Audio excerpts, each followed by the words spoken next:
Mientras tanto, usted busca en sus Biblias en el capítulo 12 de la Epístola a los Romanos. Ya todos sabemos lo que es esta maravillosa epístola. Tenemos ya mes y medio, tenemos 7 ediciones, un poco más de mes y medio, 7 ediciones o aproximaciones a esta maravillosa epístola. Hemos meditado juntos en torno a los grandes conceptos, a grandes rasgos, la sistematización de las verdades aquí consagradas sobrepuja las posibilidades de tiempo y de espacio que en este momento disponemos. El propósito del púlpito, además de educar, es inspirar, es exhortar, es consolar y por supuesto edificar, en donde va involucrada la idea de la educación en la fe. Es una lástima que el púlpito de hoy, ¿verdad? Como lo diría muy bien Spurgeon, en un vaticinio de estatura profética, la que hizo Spurgeon en el siglo XIX, donde decía de que el púlpito quizás sufriría en los postreros tiempos, sería transicionado de expositores y de pastores, en lugar de pastores estar predicando a las ovejas, quizás en los postreros tiempos tendríamos payasos entreteniendo a cabras. Era lo que decía Spurgeon. Y no lamento tener que decir de que este autor, además de ser uno de los más brillantes pensadores, expositores que ha tenido la historia de la iglesia, lamento decir, hoy no puedo decir como decía el argentino, ¿verdad? Cuando lo que pienso no me gusta, prefiero estar equivocado. Hoy no se equivocó Spurgeon. Estamos ante lo que Mario Vargas Llosa llamó la civilización del espectáculo, en donde esta visión superficial, como diría José Saramago, nos importa más el funeral que el difunto, la ceremonia que el matrimonio, nos importan más las formalidades, los eventos, la estética de nuestra proyección cultural tiene mayor valor que la esencia misma de la convivencia personal. Y hoy estamos ante el mundo de las cáscaras, el mundo de la civilización del espectáculo. Estamos ante un gigantesco teatro, ante un gigantesco escenario en donde muchos están ejercitando roles, ¿verdad? Solo para suplir algunas expectativas de la demanda del consumo estético contemporáneo.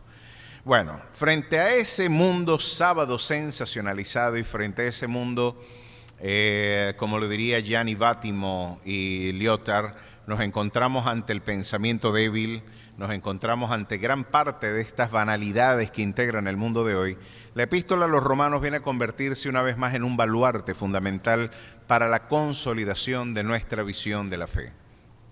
Ya yo les había dicho a ustedes cómo esta epístola viene a despabilar gran parte de los prejuicios, de las ideas y de un conjunto de preconceptos que integran la comprensión del mundo. Pablo viene hablándole a la capital cultural de su tiempo, a la capital política, militar y cultural de su tiempo, y Pablo, en una exposición bien rigurosa, nos habló de la miseria del hombre, esa miseria que parece que no es muy popular interpretarla. El pensamiento universal ha pendulado entre esas dos realidades. ¿Es bueno el hombre por naturaleza o es malo? Se ha preguntado la historia. Nicolás Maquiavelo, Thomas Hobbes decían de que el hombre es malo por naturaleza. Y Thomas Hobbes, en su libro El Leviatán, decía de que el hombre es lobo para el hombre mismo. El hombre es lobo para el hombre y se necesita la formación del Estado, y él era un teórico del Estado absolutista. Él decía de que el Estado es el regente que pone restricciones a la violencia intersubjetiva. Para evitar de que el hombre se mate con el hombre, el Estado viene a poner los controles, ¿verdad? Que nuestro ímpetu en ese contrato social le delegamos al Estado para el control de la violencia. Y Maquiavelo decía de que el hombre es perverso, piensa mal y acertarás. Era uno de los apotegmas del pensador de Florencia. Y este pensamiento no ha sido muy popular, y mucho menos en Latinoamérica. De hecho, nosotros, como diría Carlos Rangel en su libro Del buen salvaje al buen revolucionario, Carlos Rangel nos decía de que una de nuestras grandes visiones, uno de nuestros grandes prejuicios, es la idea que nuestra generación de oro, porque tuvimos una generación de oro, nuestra generación proindependentista fue una generación de oro. Basta pensar nada más en los hombres de estatura universal como Francisco de Miranda, que no solamente es el venezolano más universal. Han concluido estudiosos en la Universidad de Oxford, en Cambridge, en diversas universidades del mundo, que quizás estamos ante el americano más universal que ha tenido la América entera, Francisco de Miranda. Miranda participó en la Revolución Francesa, en la Revolución Americana. La americana fue primero que la francesa. Y por supuesto fue el promotor de las ideas proindependentistas latinoamericanas. Estuvo en las 3 gestiones geopolíticas más importantes de su tiempo y que transicionaron todo el mundo occidental.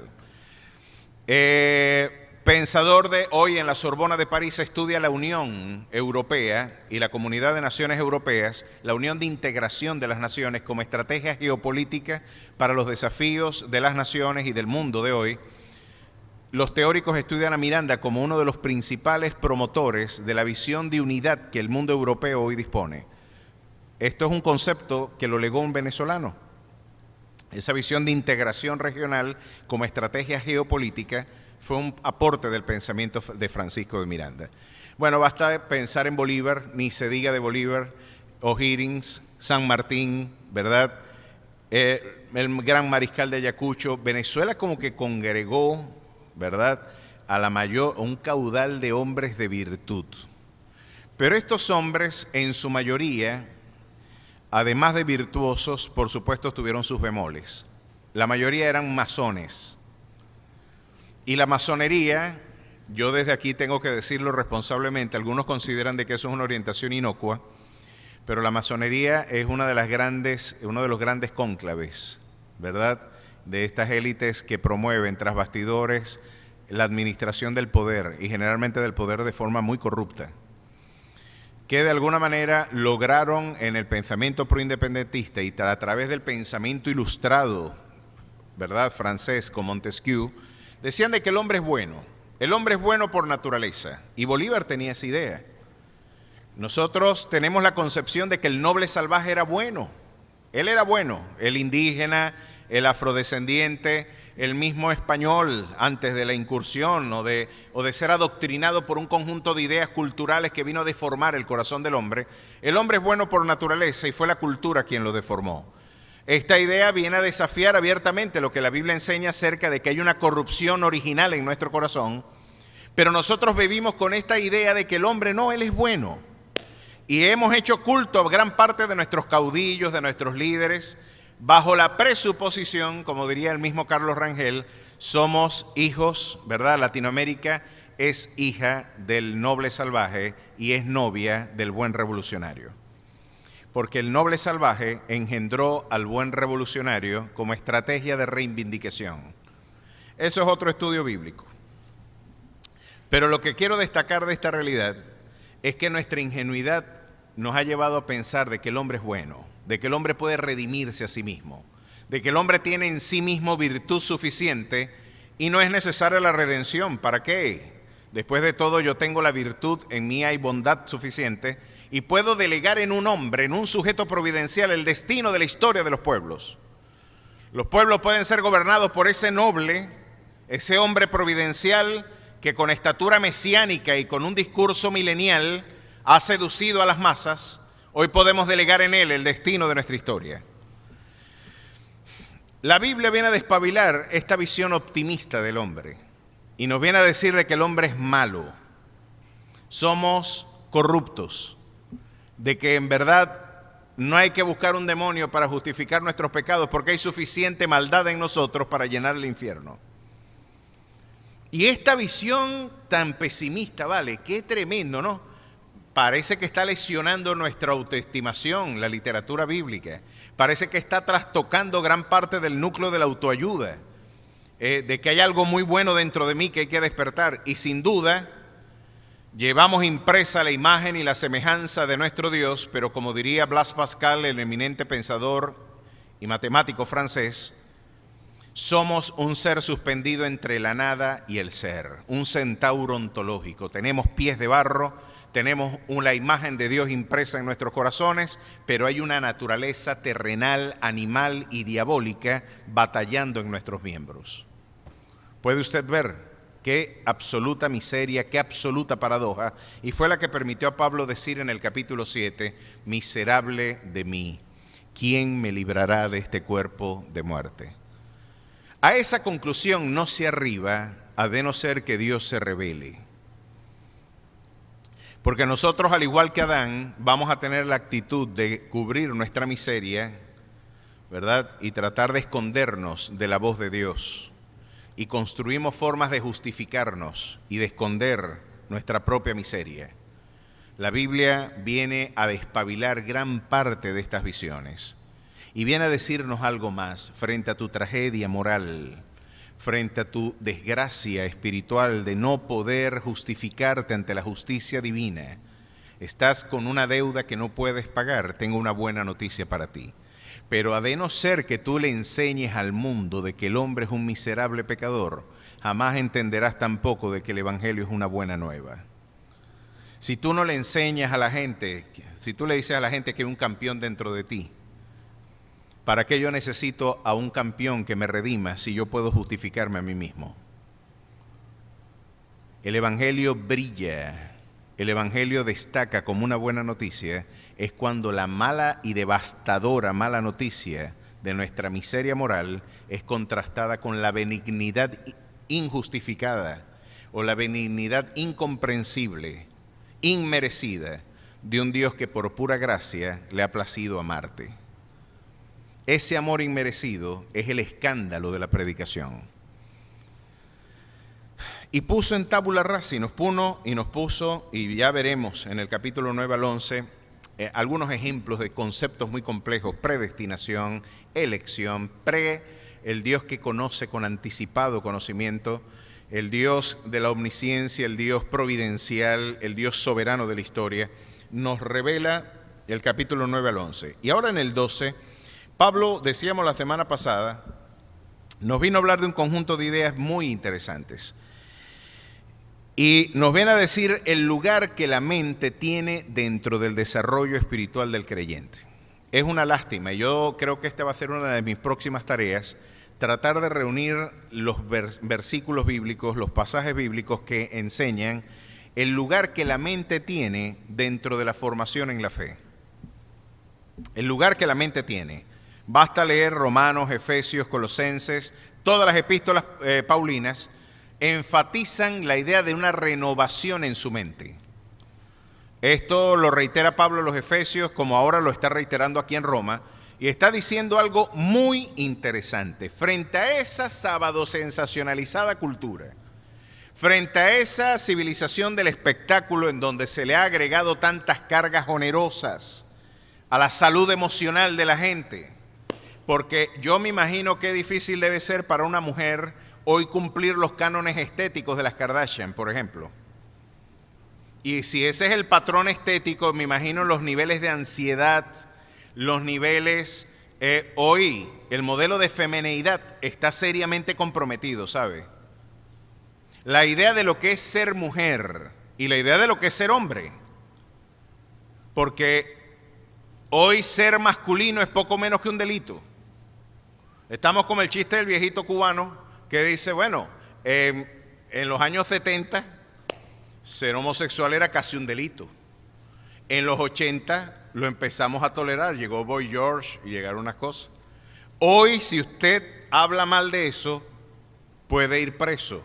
El viejito dice, yo espero estar muerto para cuando esto sea una obligación. No vaya a ser que esto sea una ley y se nos imponga la idea de que hay que hacer eso. Yo prefiero estar muerto. Lo cierto es que como por donde vamos, parece que vamos rumbo a un proyecto de sodomización sistemática de la cultura. Es muy posible que estas cosas sucedan. Parece inverosímil, pero llegaron a suceder en la historia en algunos momentos. Sócrates tenía 2 preceptores que eran sus amantes. Platón, el mismo, también tenía, era una práctica muy común de la paideia, que el preceptor, el paidagogos, de ahí viene pedagogía, el paidagogos era el esclavo que llevaba al niño a la escuela. Y por eso quedó por derivación, el que lleva al niño la instrucción es el pedagogo. El paidagogos, el preceptor, tenía encuentros sexuales con sus estudiantes. Era muy normal. Y los gimnasqueos, de donde viene gimnasio, en nuestro vocabulario contemporáneo, eran baños públicos donde esos eventos sucedían. Era normal. Era la cultura pagana. El cristianismo puso en cuarentena lo que ellos llaman vanguardia y progresismo cultural, en realidad es el retorno del paganismo en nuestra cultura, de eventos muy viejos. ¿Ustedes creen que el tema del aborto es un tema nuevo? Pues las culturas paganas fueron infanticidas por definición. Los espartanos mataban a los niños que nacían defectuosos. El culto a Baal y a Moloch, el infernal Dios que se le rendía culto en tiempos también de Elías y con el que Elías tuvo que batallar, ese culto infernal a Baal y Baal Zebú, el señor de las moscas, miren, eran prácticas religiosas que tomaron muchísima popularidad porque el ejercicio de los sacerdotes, imagínense ustedes que el culto era que el sacerdote tenía relaciones sexuales con las sacerdotisas a la vista de todo el pueblo. Eso quiere decir de que el cine pornográfico, o por lo menos el teatro pornográfico, tuvo mucha divulgación en el mundo antiguo. Imagínense la popularidad de ese culto. Y de hecho por eso Elías dice, solamente yo he quedado en Israel. Y Dios le dice, no, yo he guardado a 7,000 que no han doblado sus rodillas ante Baal. Tú no lo sabes, pero yo sí tengo un remanente. Pero imagínense la popularidad, era Elías contra 400 sacerdotes. Así que esta cultura del genocidio, donde los niños eran ofrecidos y los arrojaban vivos a brazos incandescentes al rojo vivo, para que los niños murieran por suplicio como una ofrenda, ¿puede usted imaginarse ofrecer a su hijo mayor como un sacrificio ante las divinidades asquerosas y paganas? Pues eso es lo que logra esta cultura y lo que puede lograr la cultura espiritual corrupta cuando Dios no está ocupando su lugar en el corazón del hombre. Es muy difícil que el hombre no llegue a traducir la miseria, porque ni entre los animales se nombra lo que hemos vivido como especie y como género cuando nos hemos divorciado de Dios. Los animales parecen tener virtud al lado nuestro cuando nos divorciamos de la idea de Dios. Así que Pablo viene ahora a decirle a esta iglesia y al mundo: así que, hermanos, os ruego por las misericordias de Dios que presentéis vuestros cuerpos en sacrificio vivo, santo, agradable a Dios, que es vuestro culto racional. No os conforméis a este siglo, sino transformaos por medio de la renovación de vuestro entendimiento, para que comprobéis cuál sea la buena voluntad de Dios, agradable y perfecta. Aquí Pablo está diciendo muchas cosas y ustedes ya saben la fascinación que siento por este versículo, porque estos dos versos me permiten hablar de cualquier cosa. Es como un comodín homilético en donde tiene tantas aristas que yo puedo introducir cualquier aspecto del pensamiento cristiano gracias a la posibilidad que me brinda de hablar del lugar que tiene la reforma del entendimiento en el crecimiento espiritual del creyente. Aquí Pablo está diciendo cosas como esta. Miren, de alguna forma, cuando está hablando de no conformarse a este siglo, decíamos la semana pasada, que Pablo estaba empleando dos palabras interesantes. Esquematizo, ¿verdad? No te conformes, no adquieras la forma del mundo. De ahí viene nuestra expresión castellana esquema. Y es que para los griegos, el vocabulario en el que se redactó el Nuevo Testamento, el griego koiné, para dolor de los mesiánicos, el Nuevo Testamento no fue escrito en hebreo. Esto se lo van a decir y lo van a querer porque ahorita está la moda de que usted no puede decir Jesús sino Yahshua HaMashiach. No, si usted no dice Jesús, sino tiene que ser Yahshua HaMashiach. No, si no es así, no está diciendo bien a Jesús. No, estamos con ese vicio, ¿no? Entonces, el evento de Pentecostés, en donde la gente empezaba a hablar en lenguas gentiles y paganas, lenguas históricas de la verdad del Evangelio. Entonces, el mismo Espíritu Santo que inspiró el evento de Pentecostés, ¿qué estabas tú diciendo? Que estaba hablando mal de Dios, porque no estaba hablando en hebreo. Si lo que precisamente Dios quiere poner en evidencia es la universalidad de la proclamación de este Evangelio. Pues en el griego koiné, en el que fue escrito la Biblia, para sorpresa nuestra, los autores bíblicos utilizaron vocabulario filosófico. Para sorpresa nuestra, les voy a demostrar uno. Juan capítulo 1, verso 1. Si usted lee en su Biblia, Juan 1:1, usted va a encontrar: en el principio era el verbo, y el verbo era con Dios, y el verbo era Dios. La expresión allí, en el principio era el verbo. La expresión es, en el principio era el logos. Y el logos era con Dios y el logos era Dios. ¿Qué era logos para el pensamiento griego? Miren algo interesante, ¿no? Para entender el esfuerzo misionero del apóstol, para entender un poquito más su pensamiento, miren lo que estaba diciendo Juan, en este caso, al mundo gentil. Heráclito, en el siglo V antes de Cristo, ya había dicho que la multiplicidad de fenómenos del universo estaba gobernado por un principio racional, y ese principio racional era el logos.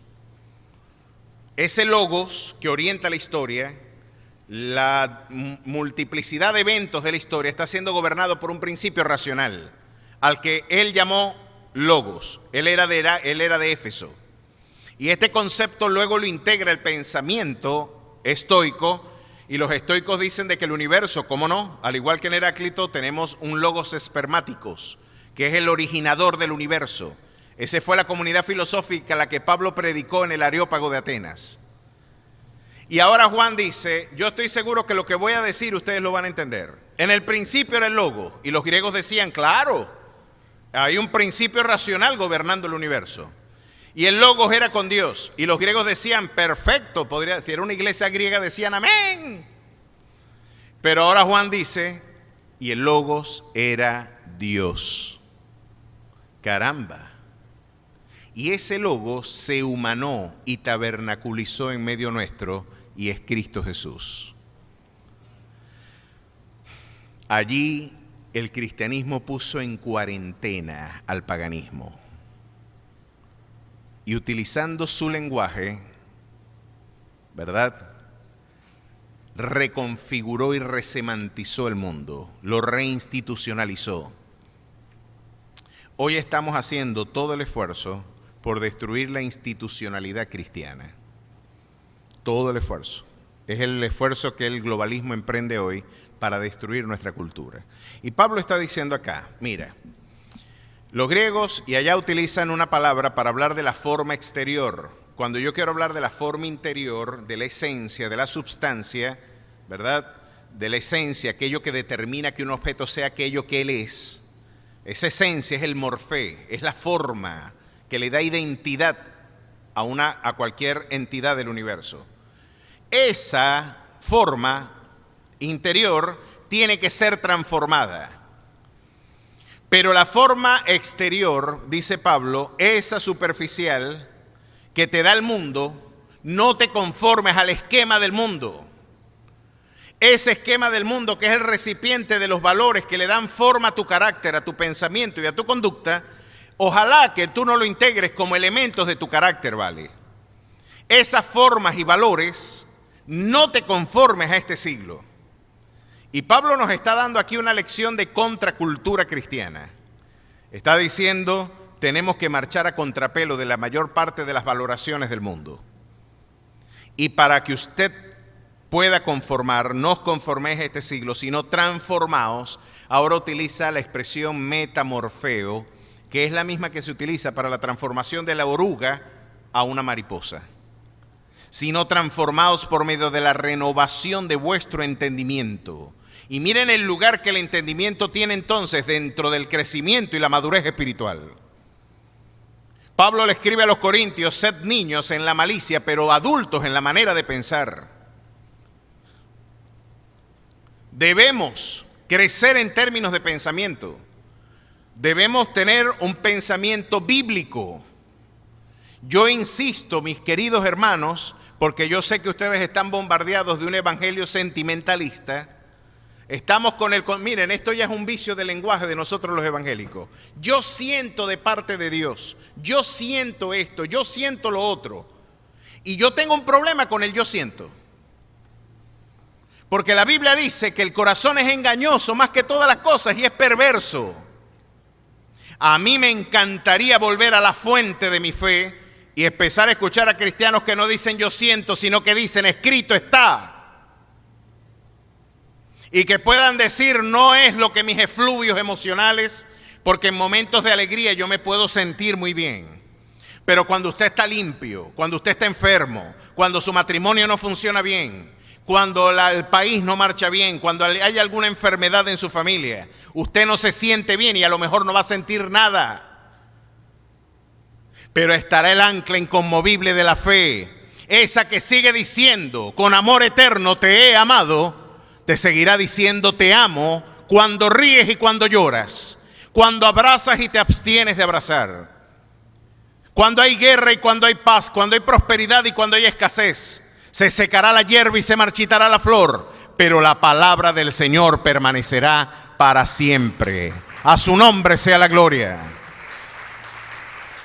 Es una lástima que no se está renovando la iglesia en su entendimiento, sino en su sentimiento. Yo siento, y con el yo siento han casado a matrimonios. Yo siento de parte de Dios que esa es tu pareja. Un calembe, muchacho, que eso no había ni que orar para saber que no era para ella o para él. ¿Verdad? Muchacho, ¿y usted qué hace? No, yo no estoy estudiando. ¿Y qué está? ¿Trabajando? Tampoco. Un arito en la nariz, una en la oreja. ¿Y qué está haciendo? Nada. Oh, muchacho, yo siento de parte, es que él es bello, papi, yo siento de parte de Dios que él es para mí. Y él es bueno. Y uno por dentro dice, en coco es bueno. En coco es bueno todo, hermano. Si a usted no le gusta el pollo, hágalo en coco. En coco, usted se puede comer lo que no le gusta. ¿Qué cosa para buena es el coco? Bueno, entonces por ese sentimiento, por esos efluvios llevados como niños fluctuantes por doquier viento de doctrina, es porque la iglesia no ha consolidado una renovación en su entendimiento. Con esto lo que Pablo nos está diciendo, tenemos que volver al pensamiento bíblico. Tenemos que volver al escrito está. Tenemos que volver al desafío misionero del mundo de hoy, como diría Paul Washer y el doctor MacArthur, cuando nos decían que el desafío misionológico de hoy es evangelizar a los evangélicos. Devolverle la Biblia a los evangélicos. Porque hoy tienen más estatura dentro de la formación de la fe algunos apóstoles que lo que la Biblia misma dice. Es que mi pastor dijo, mi apóstol dijo. Miren, a ustedes les debe tener sin cuidado lo que yo digo, si lo que yo digo no se corresponde con las Escrituras. Pierde mucho la iglesia cuando le da más valor a mis opiniones que a las opiniones bíblicas. Y yo estimo su afecto, yo estimo su amor, yo estimo aún la sujeción que ustedes le deben a su pastor, porque también es bíblico. Pero en el momento en que yo demande de ustedes algo que sea contrario al testimonio bíblico, los he liberado de la responsabilidad de la sujeción. Y yo no puedo invocar maltrato pastoral, excesos y torcer la doctrina, imponerle a la iglesia mis gustos y mis disgustos, cuando mi deber es exponer con fidelidad el testimonio objetivo de la revelación divina. Yo no tengo un mensaje propio, el mensaje es el de Dios. Y usted se hace infalible en la medida en que esta palabra es expuesta tal y como ella es, trazando bien la palabra de verdad, no torciéndola y no manipulándola para intereses mercantiles o intereses personales. Porque cuando usted alegoriza la Biblia da para todo. Y usted puede ser un manipulador de oficio extraordinario. Y hoy por eso gran parte del descrédito del evangelio de hoy se debe a la irresponsabilidad con la que este libro ha sido tratado.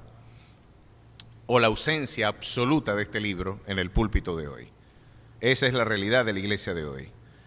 Entonces, Pablo está diciendo, no te conformes a este siglo. La forma exterior con la que los valores de este mundo te viste, te está poniendo un atavío superficial. Y usted, basta ver la cultura de hoy, la cultura del consumo, la cultura de banal. Basta ver, y yo insisto en E! o en el MTV, ¿para dónde va esa generación de youtuber? ¿Para dónde va la generación del reggaetón? ¿Dónde está la virtud? Porque ni siquiera prolijidad musical hay. Yo me imagino que para un músico es poco desafiante la idea del reggaetón. Por ahí está un meme que dice, aquí está el piano de un reggaetón y salen tres teclas. Hay un viejito haciendo un video comiquísimo. que le pone audiotune a su voz y pone un reggaetón y construye con algunos verbos cómo hacer un reggaetón. Y eso habla de la decadencia cultural. Los evangélicos hemos incurrido aún en las decadencias culturales de nuestro tiempo. Estamos en una cultura del eslogan. Los evangélicos, ante los desafíos académicos, apologéticos, nos hemos ocultado y queremos responder a esos desafíos con los eslogans nuestros, ¿verdad? Y cuando no tenemos una respuesta, el Señor te reprenda. El Señor te reprenda. Y ya, y no, pero la Biblia te ordena que des razón de la esperanza que hay en ti. No, el Señor lo reprenda, no sé qué decir, muchacho, dame un ratico para escapar por aquí y no sé qué contestarle. Y usted puede ver, por ejemplo, hoy por qué nos puede seducir un testigo de Jehová tocando la puerta y diciéndole que Jesucristo no es Dios, porque los evangélicos no están leyendo la Biblia, no la están leyendo. Y con eslogan uno no sale a la guerra espiritual. La guerra espiritual necesita de tu mayor formación y disciplina en la fe. Y Pablo está diciendo, si tú te sigues adaptando a la manera de pensar del mundo, va a ser imposible para ti entender la voluntad de Dios. Y alguien que está lidiando con esa idea no puede crecer espiritualmente. No os conforméis a este siglo. Cuando usted observa la visión de la feminidad de hoy, que hoy estamos, la idea de la madre, de la mujer de hogar, de esa mujer que está como una nodriza cuidando de los valores de los hijos, de la promoción de los valores, esa visión de la mujer quedó en el pasado. Hoy la mamá transicionó en la diva. Hoy es más importante ser diva que ser madre. ¿Es así o no es así? Me he cansado ya de escuchar mujeres que dicen que no van a tener muchachos porque pierden la figura.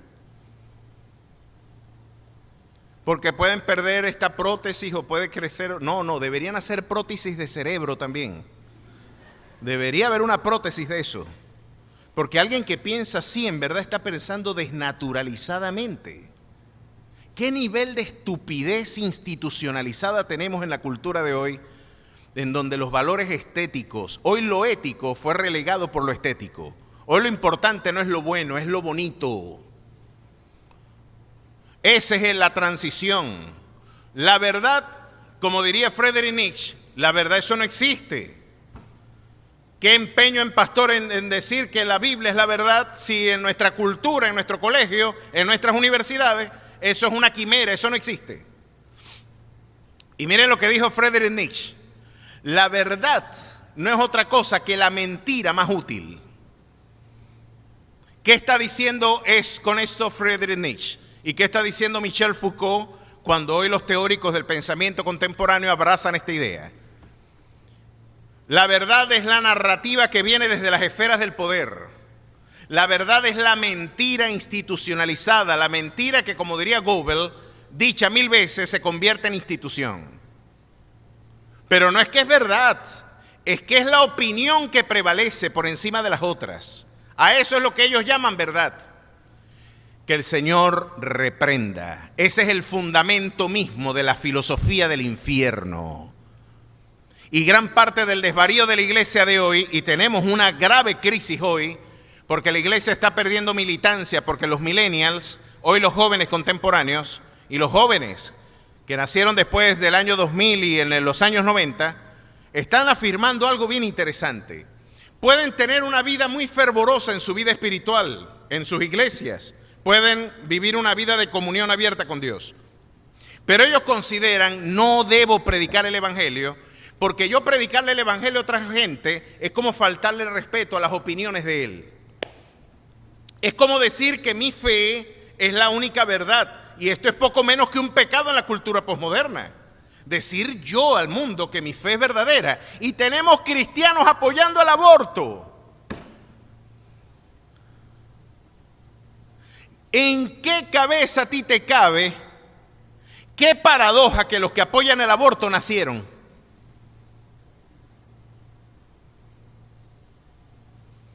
Eso lo explica que usted se está conformando a este siglo. ¿Por qué tenemos un pensamiento tan débil? ¿Por qué tenemos esta visión de la cultura, como diría Joaquín Sabina, la sabiduría me persigue, pero yo corro más rápido que ella. Yo soy más veloz y ella no me alcanza. ¿Por qué tenemos esta cultura? Y con todo el cinismo lo digo. Porque, como dice la Escritura, asesinaron la verdad en la plaza. Y hoy usted está bebiendo los domingos, aplaude una fe que luego su cultura niega. Y Pablo dice, te vas a tener que renovar en tu mente y vas a tener que volver a una perspectiva bíblica de la vida. Porque mientras tu entendimiento no se renueve, vas a tener relaciones sexuales con tu novia, vas a tener relaciones y vas a consumir pornografía sin ningún tipo de temor, vas a tener convivencia sexual con mujeres que no son tu esposa, vas a vivir y pensar, bueno, es que si ahorita hasta los hombres, miren, ahorita hay 110 maneras de vivir la vida sexual o la identidad de género según las Naciones Unidas. Ahorita salió uno que es un Dios eterno de la gloria. No podía creer el nuevo que salió. Una sirena trascendente y asexual. Esa es mi identidad de género. ¿Usted es una qué? Una sirena trascendente, asexualizada y alienígena. Sí. Y si, miren cómo es la dinámica de este tema, ¿no? Y algunos, miren, a mí me da hasta dolor ver cómo algunos me están entendiendo aquí. El pastor está hablando mucho de la homosexualidad. Miren, a mí me tiene sin cuidado lo que un homosexual haga con su vida privada. Si le soy honesto, yo no tengo complejo de policía moral. ¿Verdad? No puedo decir el refrán en Maracaibo que se usa, que haga con su vida lo que mejor le parezca. Los maracuchos se ríen. Mejor. No es ese el problema.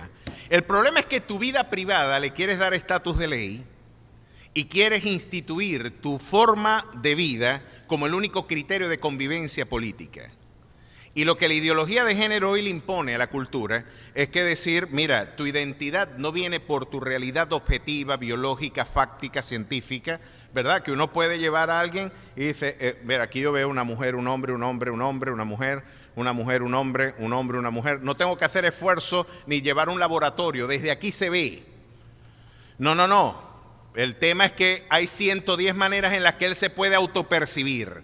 Y si yo me percibo como mujer y tengo cuerpo de hombre, usted es un delincuente al no reconocer mi derecho de autopercepción y usted está vulnerando mis derechos y de alguna forma usted lo vamos a incriminar de delitos de odio por ser un homofóbico. Y los pedófilos dijeron, me gusta esa idea. Si yo puedo estar y rompimos las barreras de la convivencia sexual, si él puede estar con un hombre, ¿por qué yo no puedo estar con un niño? Y el mismo argumento que sirve para justificar la homosexualidad, hoy justifica la pedofilia. Y el zoófilo dijo, a mí me gusta más eso. Si él puede estar con su novio y él puede estar con un niño, ¿por qué yo no puedo estar con mi perro? Y están los zoófilos en su lobby en Holanda demandando la posibilidad de matrimoniarse con un animal. Y si yo me puedo casar con mi perro, ¿por qué no me puedo casar con la estación de tren? Y hay una tipa que dice, en un delirio, que se casó con la estación de tren en Argentina y está viviendo de esa forma. Estamos ante una absoluta estupidez cultural y la gente está consumiendo eso de forma irreflexiva. Y si la persona que no ha nacido no es una persona, yo la puedo matar. Y yo te pregunto, ¿y si te da una CB dejaste de ser persona porque dejaste de pensar? ¿Y saben qué dicen ellos? Sí, ya no es una persona, lo podemos matar y para eso está la eutanasia. Y si él no lleva en acto sus potencialidades, no es persona. Un niño es humano solamente cuando piensa y cuando tiene voluntad. Mientras está en el vientre de su madre es un parásito, así lo llaman. Es un parásito que está invadiendo un espacio al que yo me niego a ser su madre. Él está invadiendo un espacio y es como dice Agustín Laje, usted ya no puede, después que concibió, elegir si ser o no madre, ya usted es madre. Usted lo que va a elegir cuando aborta es si va a ser madre de un hijo muerto o de un hijo vivo. Usted elige si mata a su hijo o lo va a dejar con vida. Pero aquellos que argumentan, como Gloria Álvarez, por ejemplo, que un niño no es niño hasta que no tenga conciencia y no pueda llegar a la actualización de sus potencialidades, ese es el fundamento de los movimientos totalitarios en el mundo entero. Este tipo no es racional y por lo tanto lo hago mi esclavo, porque no tiene las facultades racionales que yo dispongo. Eso fue lo que hizo Grecia con el mundo bárbaro. Luego Roma lo hizo con el mundo bárbaro. Luego los cristianos y las cruzadas los hicieron contra los paganos. Y luego Hitler dijo, los judíos no son personas. Estos no tienen las facultades y la dignidad que sí tiene el pueblo teutón. ¿Verdad? Nosotros sí tenemos facultades y competencias que ellos no disponen. Por lo tanto, yo como Estado puedo imponerme y suscribir la idea de poder retirarlo de la escena porque él no tiene las facultades y las potencialidades, o sí tiene las potencialidades, pero no ha llevado al acto la facultad de ser humano. Y la esclavitud se llevó a cabo, mis amados hermanos, porque se creía que los afrodescendientes y los indígenas no eran humanos. Y se esclavizó y la historia está teñida de vergüenza por gente que se negó a reconocer la dignidad del valor de la humanidad en el hombre que violentó. Y hoy estamos recrudeciendo ahora esa mismo germen infernal diciendo de que los niños no son gente, que un feto no es una persona. Y cristianos apoyando el aborto, porque tienen el esquema formal de este mundo. Se parecen al mundo. Y Pablo dice, no vas a poder crecer así. No te conformes a este siglo, sino transformaos por medio de la renovación de vuestro entendimiento, para que comprobéis cuál sea la buena voluntad de Dios, agradable y perfecta. Bueno, yo he querido redundar en este concepto, entre otras cosas, para que ustedes puedan ver la pertinencia que el pensamiento tiene en la conducta. Pablo aquí en última instancia está diciendo lo que Salomón, citando la semana pasada, afirmó en el libro de los Proverbios, porque cuál es tu pensamiento en tu corazón, así es el hombre. En última instancia usted es lo que cree. Usted siempre va a comportarse por sus convicciones, por las ideas más íntimas que usted puede tener en el fuero interno. Usted responde a esos principios. Y esa es la auténtica identidad de su persona. Mire, usted quiere saber cómo usted habla, machúquese un dedo. Ese es el lenguaje del alma de usted. Miren, cuando Jesús lo estaban torturando en la cruz, el lenguaje del alma fue el arameo, ¿verdad? Cuando dijo, en este caso, Eloí, Eloí, lama sabactani. Dios mío, ¿por qué me has desamparado? Es como hablar en el idioma de más sentido, el lenguaje del alma. Usted se machuca el dedo y así es como usted habla, ¿sabe? No busque más. Y ahí se sabe, machúquese un dedo y usted va a saber si tiene un verbo glorificado o todavía impío. Todavía hay que bautizar el verbo, ¿no? De alguna manera, miren, el lenguaje es cosa seria, mis queridos hermanos. Algunos creen que uno habla, miren, el lenguaje, como diría Ludwig Wittgenstein, los límites de mi mundo son los límites de mi lenguaje. Y es que usted no puede pensar sin palabras. La violencia juvenil, hay una relación directa entre la incapacidad del sujeto en poder articular sus ideas y la violencia. La gente que tiene menos competencias para articular sus ideas tiene que utilizar la violencia como instrumento de reivindicación. Y por eso la violencia juvenil, miren, más de 30.000 palabras en nuestra lengua castellana, el Quijote se emplearon más de 18.000 para su redacción, y nuestros muchachos están hablando con 300 palabras, y la mitad son groserías. ¿Cómo rayos usted piensa que va a poder expresar algunas ideas? Muchas veces la violencia tiene que ser la expresión de lo que no pueden articular. Lo que no puedo decir y explicar, tengo que pelear, chicos, porque no hay otra manera de explicarlo. Me siento indignado, trato de reivindicarme y no sé ni siquiera cómo se llama, cómo me siento. ¿Se da cuenta usted? Pablo nos está llevando acá a un nivel de comprensión. Lo que pasa aquí se traduce en tu conducta. Y miren lo que dice acá. Ya que esto quedó claro, voy a empezar a hablar de un conjunto de principios morales y de principios éticos de vida. Aquí Pablo ya transiciona del teólogo sistemático, ahora nos está llevando a la ética cristiana y nos está llevando a las implicaciones prácticas de este planteamiento. Y miren lo que Pablo nos dice acá. Digo pues por la gracia que me es dada a cada cual que esté entre vosotros, que no tenga más alto concepto de sí que el que debe tener, sino que piense de sí con cordura, conforme a la medida de fe que Dios repartió a cada uno. Decía yo en el culto pasado que la piedra angular, mis queridos hermanos, de la salud emocional es la autoestimación. Sabe que usted puede ver que una persona con envidia, la persona que le molesta el desarrollo de otro, es porque está batallando con profundos complejos y resentimientos. El resentimiento social es un complejo. Mira como a él sí, a mí no. Sí, ya se cree gran cosota. Porque en verdad le está batallando que él no es nadie. Él se siente y está persuadido y desesperadamente necesita persuadir que su miseria no es miseria. De que esa miseria que ha vivido, oye, otro por qué tiene lo que yo no tengo, por qué él sí, yo no. Él no es tan bueno como la gente cree. Ella no es tan bonita como la gente cree. Y usted ve que este es un drama femenino, ¿sabe? Yo he logrado discernir que hay mujeres que se arreglan más para que las mujeres las vean que para sus propios maridos. Desafíenlo, pues. Y es un debate estético, ¿no? ¿Quién tiene mayor esplendor estético? Y este drama y, pero viste esos zapatos. Qué mal gusto. Y las carteras. Y muchacho, eso es un tema horrible. A mí me parece de precaria, de cuestionable educación la gente que habla así. ¿Y eso por qué? Porque se están batallando con complejos. Saben que la Biblia nos da una saludable visión. Yo les había dicho a ustedes que aquí la Biblia tenía una visión pesimista de nosotros. Cuando ustedes ven aquí a Pablo diciendo, y miren acá en el capítulo 3 del libro de Romanos, nos dice algo aquí bien interesante, verso 10, como está escrito, no hay justo ni aun uno. No hay quien entienda, no hay quien busque a Dios. Todos se desviaron a una, se hicieron inútiles, no hay quien haga lo bueno. No hay ni siquiera uno. Están diciendo algo de manera muy pesimista, ¿saben? Esto es un calembero, es prácticamente lo que está diciendo Pablo en la versión Jorge habla hoy. Esto es un calembero, aquí nadie sirve. ¿Saben lo que está diciendo aquí?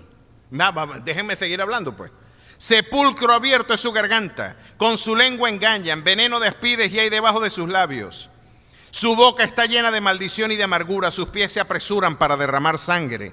Quebranto y desventura hay en sus caminos y no conocieron camino de paz. No hay temor de Dios delante de sus ojos. Esa es la condición del hombre sin Cristo. Y es la que Pablo luego describe en el capítulo 7, ¿verdad? Cuando nos dice acá, claramente en el verso 20 en adelante, y si hago lo que no quiero, ya no lo hago yo, sino el pecado que mora en mí.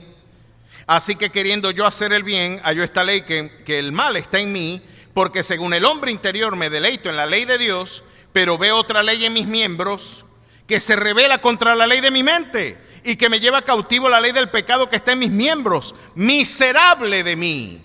¿Quién me librará de este cuerpo de muerte? Y cuando usted quiere afirmar su autoestimación con la autoayuda, si usted hace una auténtica introspección, ¿verdad?, de sus realidades y de su propia miseria, usted se va a asustar. Porque el corazón del hombre, como lo dice Jeremías, es perverso y es engañoso. Y usted podrá decir, pero el pastor como que está exagerado, o Pablo está siendo exagerado. Yo no soy tan malo. Yo no soy tanto así. Yo llevo la quincena, el 15 y el último. Como a mí me da mucha risa porque hay muchos evangélicos que creen que predicarle a alguien es decirle que deje de tomar cerveza. Entonces, no, vos tenés que dejar el aguardiente. No, chico, eso es un elemento concomitante que viene después de que la gente experimenta regeneración. Pero queremos empezar, no, es que tenés que dejar el... No, chico, eso viene después. Entonces el borrachito se defiende o la persona, no, yo me echo aquí los palitos enfrente de la casa y no molesto a nadie. Eso es lo que siempre te dicen. Yo no molesto a nadie, yo me echo aquí los palitos y yo no me meto con nadie, llevo la quincena, el último. La mujer se me pone brava porque usted sabe cómo es pastor, cualquier cosita, una muchacha y tal. Pero yo siempre en mi casa, aquí estoy yo. Están otros que se han ido, yo aquí estoy echando para adelante. Y ellos dicen, ya esto me eximió de culpa, yo soy buenísimo ante los ojos de Dios. Pero usted puede decir, bueno, yo no soy ni siquiera así. Y usted dice, yo nunca le he sido infiel a mi esposa. Pero si usted vio en algún momento una mujer y la codició en su corazón, ya usted adulteró. No hace falta que usted la lleve, ¿verdad? Y tener intimidad con ella, no. Una simple codicia, ya usted lo hizo transgresor. Y usted podrá decir, tampoco he hecho eso. Si usted es cobarde a la hora de exponer la fe, usted también es transgresor. Se lo demuestro. Miren lo que dice, por ejemplo, en Apocalipsis. Alguien diría, no chico, ¿me voy a ir al infierno por ser cobarde? Sí, señor. Bueno, y aquí está algo bien interesante. Capítulo 21, verso 7. Para que usted vea. Alguien no metería dentro de la lista y yo por cobarde me voy a ir para el infierno. Miren lo que dice la Biblia, sí, señor. El que venciere heredará todas las cosas y yo seré su Dios y él será mi hijo. Pero los cobardes e incrédulos, los abominables y homicidas, los fornicarios y hechiceros, los idólatras y todos los mentirosos tendrán su parte en el lago que arde con fuego y azufre, que es la muerte segunda. Yo creo que en la lista de los evangélicos no hubiéramos metido a los cobardes. Porque alguien podría incluso justificarlo. A mundo, debe ser que le daba miedo hablar eso para no meterse en problemas. A lo mejor él estaba escapando de la idea de chico, mejor yo con sabiduría me echo a un lado, ¿verdad? Para evitar problemas y no hablo de parte de Dios. A eso la Biblia lo llama cobardía. Y esa realidad que a ti te parece poco onerosa, ya te expone a la condenación eterna. Fíjense, nuestra perspectiva de nuestra maldad es muy distinta a la que Dios tiene. Y aquí entonces nos está diciendo algo bien interesante Pablo. Ninguno tenga un concepto de sí mayor que el que debe tener. Porque dentro del planteamiento bíblico no hay lugar para la jactancia. No hay lugar para que yo tenga jactancia y vanagloria de mis propios logros. Porque después de todo, Pablo nos está diciendo, lo que hay detrás de ti es miseria. Y si hay algo digno de alabanza en ti, no te alabes y no te exaltes por eso, porque ¿por qué te jactas como si no lo hubieras recibido de la mano de tu Dios? Usted puede decir, yo soy muy buen profesional, yo tengo logros profesionales, méritos académicos, méritos sociales, he logrado y tengo un estatus dentro del gremio, y me he ganado esto y me he ganado aquello otro. Y la Biblia dice, todo lo que tú tienes se lo debes a Dios. Aún la razón para poder pensar se la debes a Él. Aún la voluntad y la fuerza para poderte levantar e ir a trabajar se la debes a Él. En Él vivimos, nos movemos y somos. Y Pablo reitera a los corintios diciendo, yo soy lo que soy, es por la gracia de mi Dios. Aquí Pablo nos está diciendo, mira, ten cuidado cómo tú piensas de ti mismo. Porque la auténtica identidad que tú debes cultivar es la identidad que deriva de tu comunión con Dios.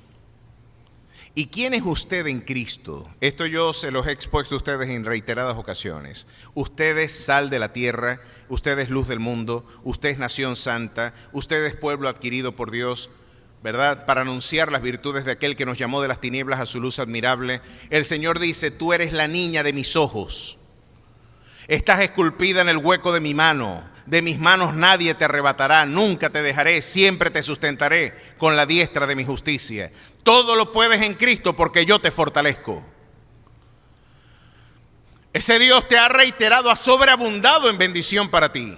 Y te ha dado una identidad que tú no pudiste lograr y conquistar a través de méritos propios. Te vistieron, te pusieron anillo, te dieron nombre nuevo. Esa es la identidad que Él construyó para ti. Pero en esa identidad yo tengo que darle toda la gloria a Él.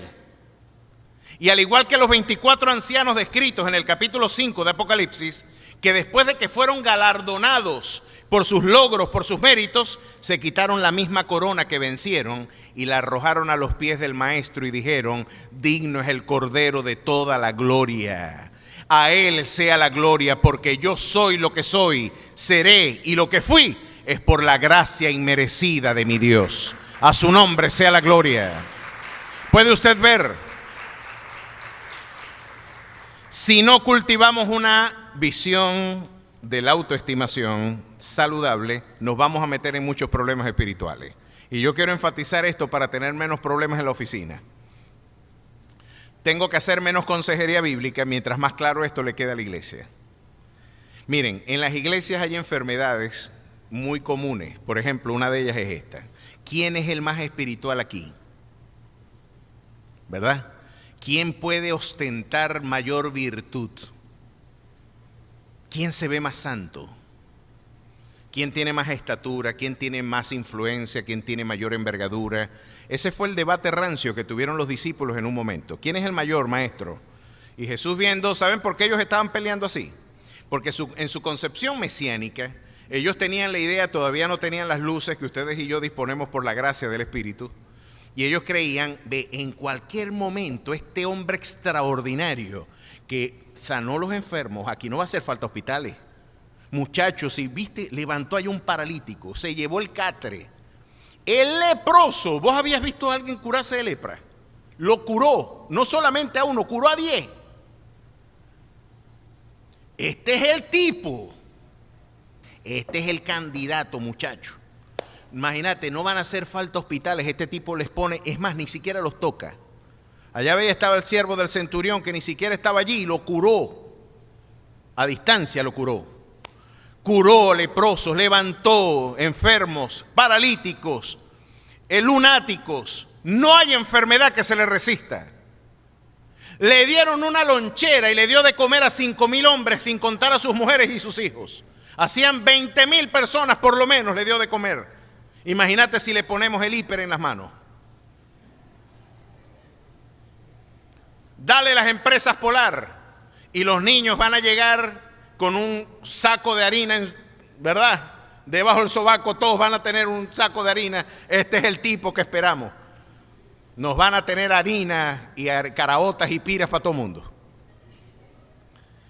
Recogieron después los canastos de panes y de peces. Hasta las funerarias van a ser innecesarias. Porque este tipo, había uno que ya estaba hediendo y lo levantó. A su nombre sea la gloria. Este señor no había nada que lo detuviese. Y tenían la idea, este es el tipo que estamos esperando. Y Jesús les dijo, miren, cuando Él sea presidente, el mayor de nosotros va a ser el vicepresidente. Y ya se estaban peleando entre ellos. Hey, el mayor aquí soy yo. Y Pedro y Jacobo, no. Vos, si vos le dijiste, ¿no te acordaste? Le dieron un sandaliazo mojado, que le dijiste que nada de esto te pase, Señor, y te llamaron hasta Satanás. Vos no podés ser el primero. Si te quedás vos de presidente del partido, quiebra el partido. Entonces decía Tomás, no, soy yo. Juan dijo, ninguno de ustedes dos, yo soy el discípulo amado. Y Jesús, yo me imagino que estaba ya viendo ese hediondez, que es muy común en la iglesia todavía. ¿Quién es el mejor de nosotros? ¿Verdad? Y les dijo, el mayor de ustedes es el que sirva a su hermano. Y tomando un niño, le demostró, ¿verdad? Y lavándole los pies a los discípulos, les dijo, ¿saben por qué el lavar los pies tenía una connotación de inferioridad? Porque los esclavos de los esclavos eran los que lavaban los pies en las casas. Es decir, dentro de los esclavos habían también escalones. El de ínfima categoría era el que lavaba los pies, y Jesús lavó los pies. Y Pedro decía, ¿cómo se te ocurre lavarme los pies? Le digo, si no lavo los pies, no tendrás parte. Bueno, entonces báñame completo. Pablo como que era maracucho, era salido. Era tremendo. Entonces, no. Y lo que escandalizaba a ellos es, ¿cómo tú vas a hacer algo así? ¿Y por qué no? ¿Será que los discípulos tenían algunos prejuicios como nosotros que dicen, no, usted no puede hacer eso, Eso es trabajo manual. Esto no lo hace alguien académicamente formado. ¿Cómo después de yo haber estudiado, después de haber hecho un doctorado, un postdoctorado, y estudié y aprendí, hice aquí y allá, voy a limpiar posetas en otro país? ¿Por qué voy a paliar nieve? ¿Por qué voy a limpiar y por qué no? ¿Saben lo que Pablo ahora después viene a hablarle a la iglesia? La diferencia en función no va a ser diferencia en dignidad. Y el que está predicando en la iglesia, como el que limpia el baño, como el que limpia el recinto, tiene la misma dignidad. Porque esa dignidad se la confirió el Señor de la iglesia. Y aquellos que tienen los trabajos más indecorosos son los que cubrimos quizás con mayor diligencia. La diferencia en función no hará diferencia en dignidad. Y este concepto de que el trabajo manual, no chicos, eso es inferior. Miren, Ingrid Rosario nos dio una cátedra en el año 2000 en el Congreso de Jóvenes en la mesa de Esnujaque. Ya Ingrid era una adoradora de estatura mundial. Ya había grabado Canta al Señor en Australia y ya se había dado a conocer. Y de repente escucharon un canario cantando en el baño de las damas. ¿Y quién está limpiando el baño? Cuando vieron, estaba limpiando el baño de todas las damas del Congreso, lo estaba limpiando Ingrid Rosario. Y algunos se escandalizaron. ¿Cómo van a poner a la invitada a hacer eso? ¿Y cómo ella, la hermana, va a hacer esto? No, oye, ¿y por qué no lo puedo hacer? ¿Qué te hace pensar que esto me rebaja de categoría? Y ella lo que nos está dictando es una cátedra maravillosa. Miren lo que dice Filipenses capítulo 2, por favor. En el capítulo 2 de Filipenses, el apóstol Pablo nos reitera algo interesante. Nada hagáis por contienda o por vanagloria. Nada hagas por competir o por exaltarte a ti mismo. Para que encuentre reposo tu corazón, vas a tener que divorciarte de un conjunto de ideas falsas. Se te metió en la idea que si andas a pie te van a ver mal. Se te metió en la idea, miren, a mí me resultó sorprendente. Ya les voy a echar varios cuentos de esta idea. El calembe carro, ¿verdad? Me dejó botado en una ocasión, ya no es calembe. Conseguí un buen mecánico para la gloria de Dios. Lo llamamos, ¿saben cómo se llama? Pare de sufrir. El mecánico lo llamamos Pare de sufrir. En verdad paró de sufrir el carro y está en excelentes condiciones. Pero antes de que consiguiera Pare de sufrir, el carro me estaba dejando botado. Y yo notaba que cuando yo empujaba el carro, la gente me pasaba por un lado y se reía. Y yo decía, ¿y por qué se ríen? Y yo los saludaba, ¡epa! Iba empujando y veía que nadie me ayudaba. Y yo decía, y lo que logré entender es que parece que es una vergüenza empujar un carro. Y yo decía, ¿y por qué? Y prefieren y se cierran en el carro y se quedan llamando por teléfono para que alguien los auxilie, pero no empujan el carro. Porque es una vergüenza, chico, no te da pena empujar un carro. Y yo, chico, qué complejos y qué estupidez es esa. Pena te debería dar que siendo hombre te quedas ahí aplastado, chico. ¿Te da pena? Empuja el carro, arremangate las mangas y empuja el carro y orillalo. ¿Cuál es el problema? No es que van a decir que sos pobre, que estás limpio. ¿Te da pena eso? Pues te tengo un versículo para eso. Nada hagáis por contienda o por vanagloria. Antes bien, con humildad, estimando cada uno a los demás como superiores a él mismo. Hermano, qué reposo llega a tu corazón cuando tú te dejas de competir con otra gente. Qué descanso llega al corazón del hombre cuando te das cuenta, yo no estoy en una competencia. Yo estoy no estoy en una competencia para ganarle a mi hermano. Yo estoy en una competencia contra mi carne, contra mis pasiones, contra Satanás y contra los valores de este mundo. A mi hermano yo le tengo que tomar la mano. Tengo que extenderle la mano. Estamos en una competencia donde el que llega, ya el triunfo ajeno es un triunfo propio. El triunfo de alguno de nosotros es el triunfo de toda la familia. Y Pablo está diciendo acá, haya pues en vosotros este sentir que hubo también en Cristo Jesús, el cual siendo en forma de Dios, no estimó el ser igual a Dios como cosa que aferrarse, sino que se despojó a sí mismo. Y con todos los doctorados nadie tenía mayor esplendor que nuestro Señor. ¿Quién puede compararse al Alfa y el Omega? ¿Quién puede compararse al principio y al fin de la historia? Al Pantocrátor, al que es, al que era y al que sin duda vendrá. Y Él limpió los pies de sus discípulos. Y se humilló y murió con muerte de cruz. ¿Quién soy yo para decir que no puedo ensuciarme las manos y los pantalones? Y esta visión de que el trabajo manual es inferior, la tenemos desde la colonia. Y en la cultura contrarreformada, a diferencia de los pueblos reformados, tenían la idea de que el trabajo manual dignificaba. Los reformados, los que leían la Biblia, Europa del Norte, decían el trabajo manual te dignifica. No, mientras aquí en las colonias americanas yo no toco eso. No, un trabajo donde yo me ensucie las manos. ¿Qué van a decir mis vecinos? ¿Qué van a decir de mí si me ensucio? Y el pantalón y los zapatos. No, muchachos, yo tengo que estar aquí. Y esos pueblos que no se ensuciaban las manos, vieron cómo esos pueblos del norte empezaron a industrializarse.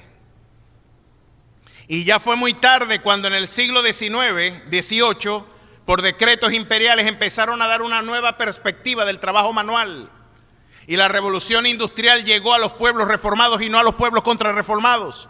Y hoy los pueblos que no se ensuciaban las manos y no se ensuciaban los pantalones, tienen que enviarle la materia prima para que le llegue hasta la comida. ¿Sabe por qué? Porque el que se humilla será exaltado y el que se exalta será humillado. A su nombre sea la gloria. Este es el principio, mi querido hermano. ¿Se da cuenta cómo lo que piensa uno afecta la conducta? ¿Y quién te dijo a ti que eres menos porque no tienes más? Y muchos podemos encubrir nuestra miseria escondiéndonos detrás de esos pensamientos. Y no hay reposo en tu corazón, querido hermano o hermana.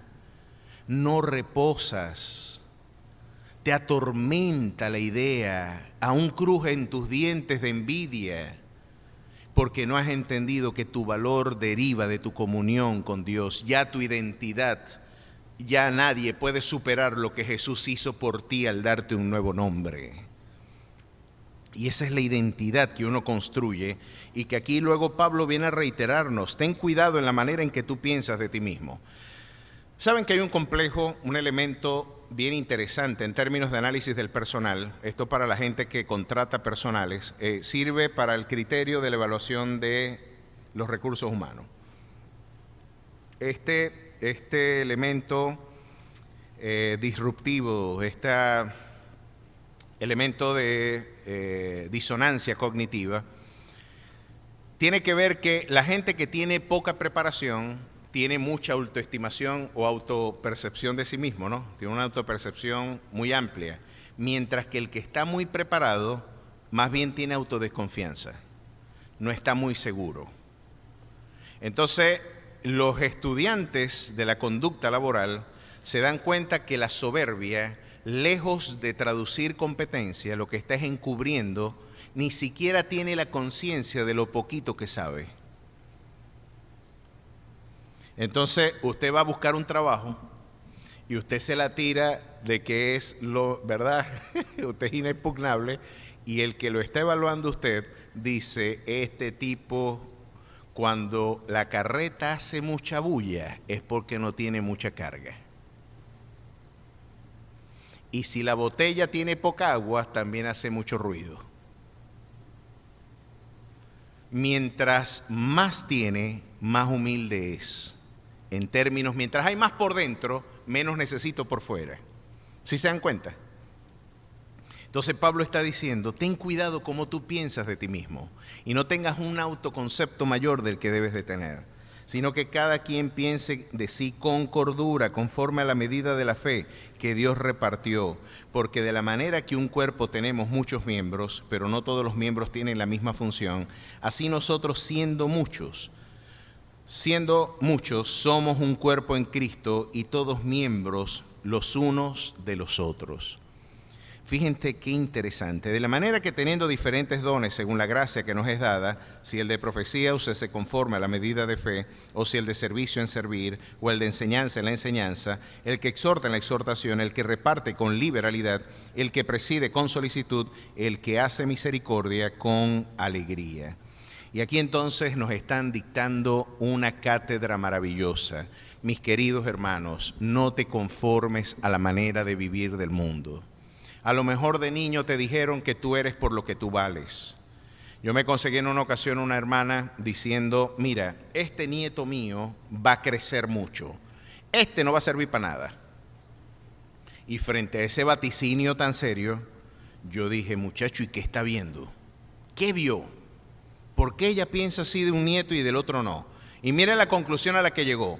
Lo que pasa es que él se sienta en el piso, el que no va a servir para nada, y el que sí va a ser muy exitoso no se sienta en el piso. Y yo dije, naguará, esta es la conclusión. Porque él se sienta en el piso no va a llegar lejos, y porque él no se sienta en el piso va a llegar muy lejos. Sí, porque él no se humilla, y aquel sí.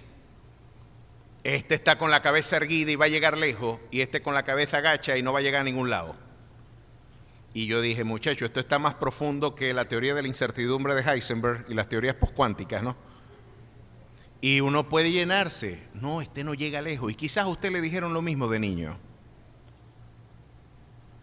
Miren, Satanás sabe cómo programar el software.